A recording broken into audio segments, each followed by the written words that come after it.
Empezamos una nueva serie de sermones. Vamos a empezar a estudiar la carta a Timoteo de Pablo. Y no sé si usted haya escuchado esta frase de niño o de mayor. Mientras vivas bajo mi techo, vivirás bajo mis reglas. Como hijos en la casa de nuestros papás no siempre es fácil aceptar las reglas, pero como padres nos ayuda en la crianza de nuestros hijos para poder cumplir el mandato de Dios de la familia, que es nutrir, ayudar a crecer, dar un lugar seguro, fortalecer. Ese es el propósito de la familia y de guiarnos en el camino de Dios. Y ahora vamos a entrar a este estudio de la primera carta a Timoteo, y yo quiero que tenga eso en mente. La carta a Timoteo es como esas reglas. En la casa de Dios, en la iglesia, las cosas son distintas, ¿verdad? En la familia de Dios, las cosas se tratan de manera diferente, y es lo que vamos a aprender en la primera carta a Timoteo. Primero, pues, explicarles un poquito que la iglesia obviamente no es el templo, no es el edificio, sino somos nosotros, somos la gente, somos la gente que Dios ha comprado con su sangre, la sangre de su Hijo, los que hemos sido adoptados a la familia de Dios por medio de la fe en Cristo, y que ahora somos discípulos, seguidores de Cristo, con un solo Padre, un solo Espíritu en nosotros, que pone en nosotros el querer como el hacer, y también nos da dones y nos pone en la iglesia en diferentes ministerios. Dios nos capacita con dones espirituales. La iglesia fue fundada por Cristo y es el único plan de Dios, no hay otro plan. El único plan de Dios es la iglesia. Si hubiera otro, pues ya se lo dijera, no, pues usted haga lo que quiera allá y yo acá. No. Dios, su plan es la iglesia. Él la fundó. No hay cristianos solitarios, ni aún los misioneros que se van lejos. No van solos, van enviados por la iglesia, con la ayuda de la iglesia, con las oraciones de la iglesia, y son parte de la iglesia. No hay cristianos solitarios. Dios nos llama a seguirlo y a vivir en una iglesia, a vivir nuestra fe. Eso es lo que nos manda en la Biblia. Nos llama a ser uno en Cristo, en la familia de Dios, y por lo tanto tenemos que aprender a vivir unos con otros en la familia. Así como aprendiste las reglas en tu casa, también tenemos que aprender cómo son las reglas en la casa de Dios. Y ahora pues vamos a ver esto en la primera carta de Pablo a Timoteo. Bueno, y quiero aclarar, ¿quién es ese? ¿Quiénes son esos? ¿Quién es Pablo y quién es Timoteo? ¡Wow! Son verdaderos héroes de la fe, Pablo y Timoteo. Son grandes líderes de lo que le llamamos muchos la iglesia primitiva, no porque eran cavernícolas, sino la iglesia primitiva es cuando empezó la iglesia, justo después de Cristo. ¿Qué fue lo que pasó? Y todo eso lo aprendemos en el libro de Hechos, y ahí es donde aparecen Pablo y Timoteo, después de que Jesús le dice a sus discípulos: toda autoridad me es dada sobre el cielo y sobre la tierra, así que vayan y ¿qué? Y hagan discípulos de todas las naciones, bautizándolos en el nombre del Padre, del Hijo y del Espíritu Santo, y, esto que no se les olvide, enseñarles a obedecer todo lo que les he mandado. Y no se preocupen, yo estoy con ustedes hasta el fin del mundo.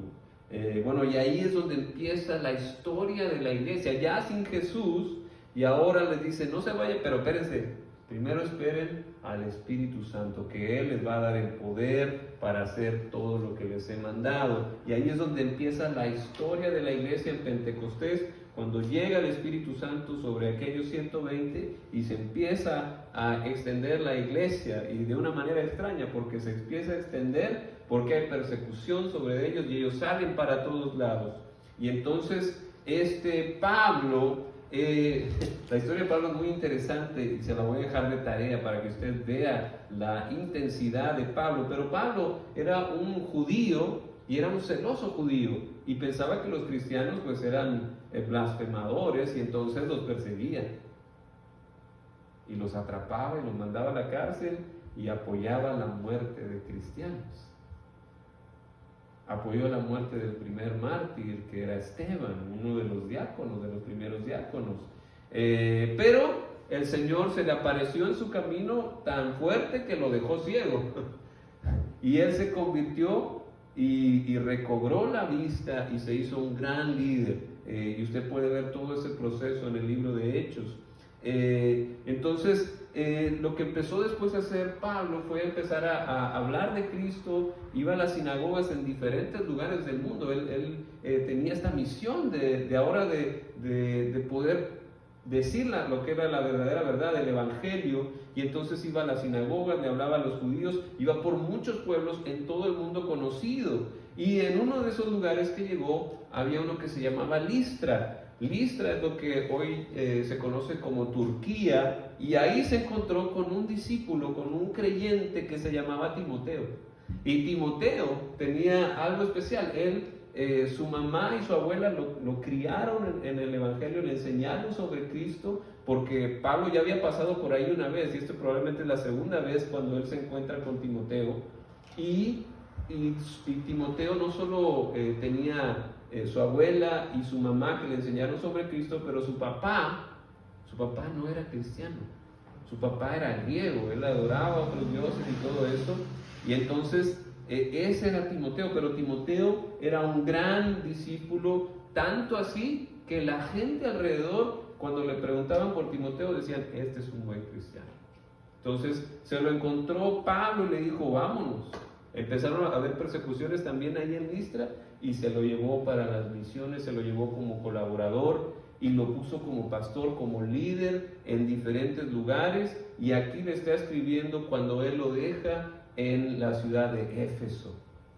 Y esto es lo que le escribe Pablo al pastor más joven, que era Timoteo, y le dice en la carta: Pablo, apóstol de Cristo Jesús, por mandato de Dios nuestro Salvador y de Cristo Jesús nuestra esperanza, a Timoteo, mi verdadero hijo en la fe. Que Dios el Padre y Cristo Jesús nuestro Señor te concedan gracia, misericordia y paz. Y muchos autores dicen, ese era un saludo normal, gracia y paz, pero a Timoteo también le dicen misericordia. Los líderes de la iglesia necesitan un poquito más. Pablo tenía mucho cariño, mucha estima por Timoteo, era un muy buen cristiano, y le dice su verdadero hijo en la fe. Él lo discipuló, él lo ayudó, lo hizo crecer, y eso me lleva a pensar que en la iglesia tenemos que tener padres espirituales, pero también tenemos que tener hijos espirituales. Y esta es mi pregunta: ¿quién te enseñó a ti sobre la fe? ¿O quién te está guiando ahorita en tu fe? ¿Quién te está ayudando a crecer? Si no tienes a alguien que te discipule, pues pídele a alguien. Yo estoy para servirte, pero cualquier cristiano maduro puede ayudarte a crecer. Y si tú le preguntas a alguien, él contento te va a decir, claro que sí. Y si no te dice contento, claro que sí, me avisas. Pero cualquier cristiano maduro puede ser tu padre, puede ser tu madre espiritual, y si tú te sometes a su cuidado, a su enseñanza, vas a crecer. Pero si tú dices, no, yo ya estoy grandote, yo ya no necesito que me estén cuidando, yo ya sé mucho, entonces sé tú un padre, sé tú una madre espiritual para alguien. Y dices, ¿pero para quién? Pues yo no sé, yo no soy el Espíritu Santo, pero puedes pedirle al Espíritu Santo y decirle, Señor, ya me has enseñado mucho, ya aprendí mucho, ¿a quién puedo ayudar? Y el Señor te va a poner a alguien en tu mente, en tu corazón, o un grupo. O yo le quiero enseñar a este grupo, a estos hermanos, a estos amigos, les quiero enseñar. Y ora y ve y hace el desafío. Oye, ¿quieres aprender más de Dios? ¿Quieres aprender más de la Biblia? ¿Quieres aprender a orar? Te invito, vamos a juntarnos una vez al mes, una vez a la semana, una vez cada 2 semanas, aquí en mi casa o aquí en la iglesia, donde quieras. pero sé un padre o una madre espiritual, no sabes la gran diferencia que puedes hacer en la vida de alguien. Hay gente que se está perdiendo, que no sabe de su vida, aún ni saben quiénes son. Yo no sé si yo soy hombre o mujer. El mundo está perdidísimo. Y necesitamos padres y madres espirituales que nos guíen, que nos ayuden con toda esa gente que no sabe nada de su vida y no sabe las grandes bondades que Dios puede dar. Es una gran bendición cualquiera de los dos lados. Si tú quieres crecer y necesitas crecer más, pídele a alguien que te ayude. En la iglesia tenemos un discipulado los miércoles en Zoom para que no tenga problema de viajar. En Zoom a las 8, ahí yo estoy discipulando, pero también puedo tomarme tiempo de otro tiempo, o puede pedirle, como le digo, a alguien. Pero siempre es bueno tener un grupo pequeño de crecimiento. Sí está bien venir los domingos, es algo también necesario, pero aquí no podemos tener la intimidad que puedes tener en un grupo pequeño y decir, oye, ora por mí porque estoy batallando con eso. Oye, yo tengo esta duda en la Biblia, no entiendo. Eso se ve en los grupos pequeños donde uno puede expresarse y crecer con discípulos de Cristo que te van a ayudar, donde tú puedes estar seguro, donde tú puedes expresar tus dudas y crecer. Entonces yo le recomiendo que no pase esta semana y usted decida, yo necesito que alguien me ayude o yo quiero ayudar a alguien y ponga a alguien en la mira. Entonces, con el favor de Dios, eso nos va a ayudar como iglesia a crecer. Y bueno, vamos a ver qué es lo que sigue en la carta. Hoy vamos a meditar hasta el versículo 11, vamos a seguir. Dice, fíjese lo que le dice Pablo: al partir para Macedonia, te encargué que permanecieras en Éfeso y les ordenaras a algunos supuestos maestros que dejen de enseñar doctrinas falsas y de prestar atención a leyendas y a genealogías interminables. Esas cosas solo provocan controversias en vez de llevar adelante la obra de Dios, que es por la fe. Debes hacerlo así para que el amor brote de un corazón limpio, de una buena conciencia y de una fe sincera. Algunos se han desviado de esa línea de conducta y se han enredado en discusiones inútiles. Pretenden ser maestros de la ley, pero en realidad no saben de qué hablan ni entienden lo que con tanta seguridad afirman. Ahora bien, sabemos que la ley es buena si se aplica como es debido. Tengamos en cuenta que la ley no se ha instituido para los justos, sino para los desobedientes y rebeldes, para los impíos, pecadores, para los irreverentes y los profanos. La ley es para los que maltratan a sus propios padres, para los asesinos, para los adúlteros, para los homosexuales, para los traficantes de esclavos, los embusteros y los que juran en falso. En fin, la ley es para todos los que están en contra de la sana doctrina enseñada por el glorioso evangelio que el Dios bendito me ha confiado.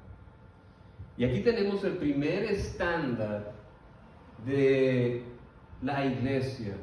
Y el primer estándar que debemos de tener es de enseñanza. Tener una enseñanza sana, una doctrina sana. Y esa es la maravilla de la Biblia, que sigue siendo relevante. Tal vez algunos piensen, no, pues ese libro ¿qué?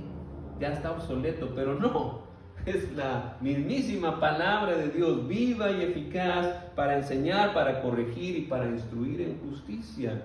En el tiempo y el lugar en el que se estaba escribiendo esta carta de Pablo a Timoteo, en el primer siglo, había mucha idolatría. Éfeso era distinguida por tener un gran templo a una diosa, y eso provocaba muchas ganancias para los que trabajaban en el templo vendiendo ídolos. ¿Qué tiene que ver eso con nosotros? Bueno, pero también había cultos muy feos, había asesinos, había pervertidos, había adúlteros, había profanos, había gente irreverente, traficantes, embusteros, mentirosos, y hoy en día también. Tal vez no encontremos esos templos, pero sí hay muchos templos que han ocupado el lugar que le pertenece a Dios. El dinero, el materialismo, los deseos, el amor es amor, el egoísmo, todo eso reina. Y Jesús nos pidió que tuviéramos cuidado con esas falsas enseñanzas. Esos falsos maestros son como lobos con piel de oveja, y eso es algo peligroso. Es algo peligroso. El lobo no te la va a perdonar, te va a comer. Por eso debemos estar alertas y distinguir entre una sana doctrina, una enseñanza sana, y la que no está saludable. ¿Y cómo vamos a poder hacer eso? Pues la enseñanza trae vida, la enseñanza de la palabra de Dios, la sana doctrina trae vida, y la que no es sana trae muerte, trae decepción. Por eso nuestra doctrina principal, para que usted sepa, en nuestra iglesia la enseñanza principal es el Evangelio. ¿Qué es el Evangelio? El Evangelio es nuestro eje central. Sin eso estamos perdidos.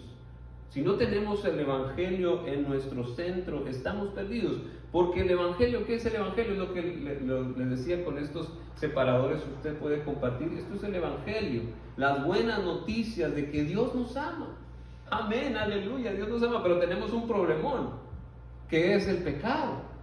¿Y qué vamos a hacer con el pecado? El pecado nos separa de Dios. Y la paga del pecado es muerte. ¿Y cómo vamos a curar eso? ¿Cómo le vamos a hacer? Bueno, tenemos esas malas noticias, pero tenemos unas noticias aún mejores, que tenemos un Salvador que es Cristo el Señor, que a pesar de que nosotros éramos pecadores, Él murió en la cruz para darnos vidas. Es la gracia de Dios, y esa es una enseñanza central en el Evangelio que tenemos que guardar y cuidar, que no le podemos añadir al Evangelio ni quitar al Evangelio. No le podemos añadir a los requisitos para tener la salvación. La salvación no es por obras, la salvación es por gracia. No le podemos añadir requisitos, la salvación es por gracia. Jesús ya lo hizo, ni tampoco le podemos restar al sacrificio de Cristo. Aparte del sacrificio de Cristo, usted necesita esto, y usted necesita ir por todas las calles, andar enseñando, usted necesita compartir el Evangelio, usted necesita venir todos los domingos, si no, no hay salvación. Eso es quitarle al sacrificio de Cristo. Ese es el Evangelio, las buenas noticias por fe. Tu fe es tomada como justicia. Tu fe es tomada como justicia y eres salvo. Si tú proclamas a Cristo y crees que Cristo murió en la cruz, eres salvo. Solo por eso. Las buenas obras, tu buen caminar, tu transformación va a ser bienvenido, pero es después de eso, ya que estás del otro lado. Vas a crecer espiritualmente. Ese es el Evangelio, no es al revés.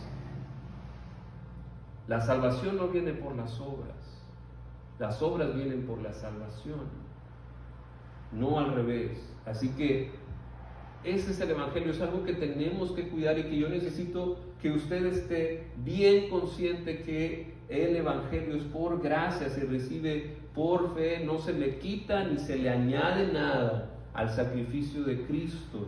Y es una manera en que nosotros podemos distinguir a las falsas enseñanzas de los maestros. Por eso dice, ustedes hablan de genealogías y de leyendas y se distraen de lo que es verdaderamente importante, que es Cristo, que es el Evangelio.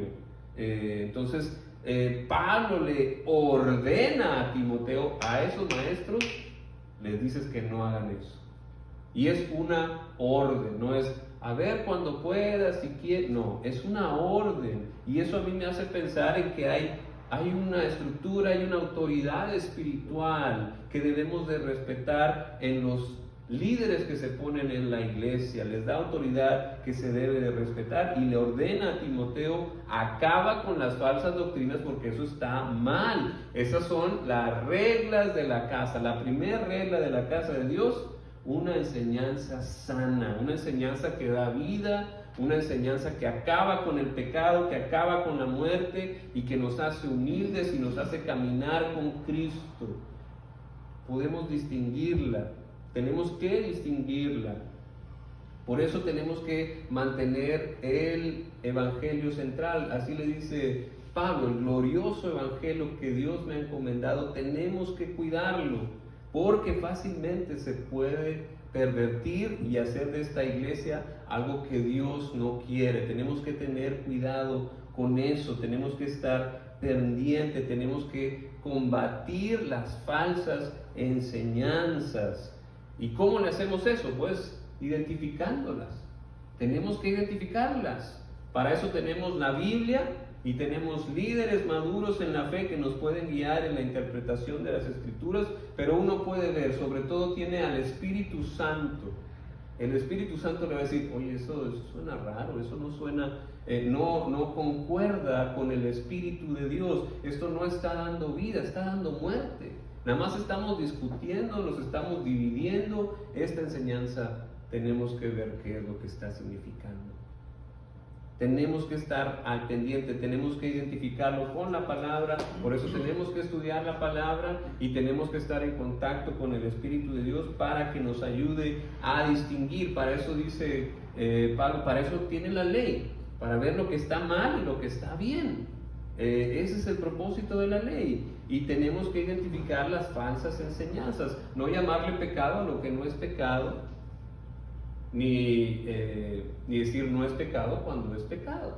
Tenemos a la ley para que nos ayude, tenemos a Jesucristo, tenemos el ejemplo, tenemos al Espíritu Santo, tenemos la manera de poder identificarlas, pero no podemos quedarnos ahí. Pablo le ordena acaba con eso, hay que confrontarlo, no solo identificarlo, sino hay que confrontarlo. Si vemos que hay algo malo en la iglesia, tenemos que decirlo. Oiga, pastor, mire esto y lo otro. Oiga, hermana, vamos a ver qué es esto. Tenemos que confrontarlo. Esas son las reglas en la casa de Dios. La cosa es cómo confrontamos esas falsas enseñanzas. Pues le dice Pablo, tienes que tener un corazón limpio, una buena conciencia y una fe sincera. Con eso puedes confrontarlo. Nos aseguramos que nuestras motivaciones sean puras, que tengamos una buena conciencia y una fe sincera. ¿Cómo podemos asegurarnos de que estamos así, con una fe sincera, con una buena conciencia? ¿Qué podemos hacer al respecto? Pues estar en contacto con Dios. Él es el que nos purifica. Si somos sinceros con Dios y hacemos lo que Él nos pide, entonces vamos a estar con una conciencia tranquila. En resumen, para cumplir la regla básica de la casa de Dios, de tener una sana doctrina, tenemos que cuidar bien el Evangelio, conocerlo, cuidarlo. No se le añade nada, ni no se le quita nada, porque si no estamos en problemas. Eso es número uno. Número dos, tenemos que identificar las falsas doctrinas, evaluarlas con la palabra de Dios y con la ayuda del Espíritu Santo. Y tenemos que confrontarlas con una pureza de corazón, con buena conciencia y con una fe sincera. Entonces vamos a seguir estudiando más estándares de la iglesia, pero con vamos a empezar a tener cuidado, a distinguir bien el Evangelio y a no sumarle ni quitarle. Y sacar todas estas enseñanzas, doctrinas básicas, sacar estas doctrinas que están fuera de la palabra de Dios y concentrarnos en lo que dice la palabra. Muy bien. Vamos a orar y ahorita voy a compartir un canto para recordarnos el Evangelio y el poder que tiene para ayudarnos. Oremos. Padre Celestial, te damos gracias por tu palabra, Señor. Gracias por tu palabra que nos ayuda a seguir por el camino correcto, Señor. Te pedimos que tengas misericordia y nos ayudes a tener siempre presente el Evangelio y a compartirlo. Te pedimos que nos ayudes a no tener ninguna falsa doctrina, unas falsas enseñanzas, y ayúdanos a tener un corazón limpio, una conciencia limpia y una fe sincera. Te lo pedimos en el nombre de Jesús. Amén. Amén. Amén. Quiero compartirles este canto del poder del Espíritu.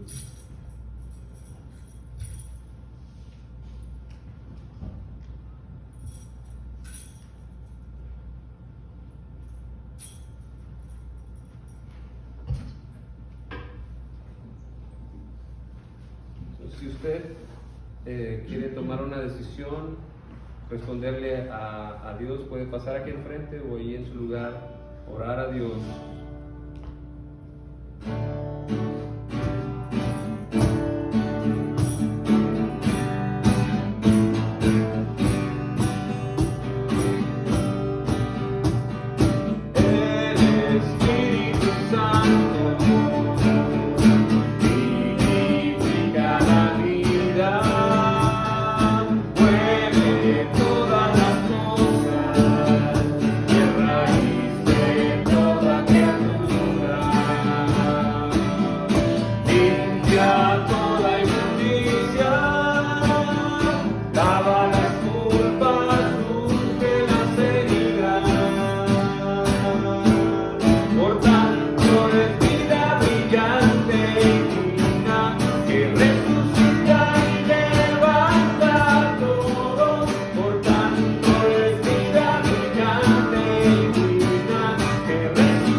Es el poder del Evangelio.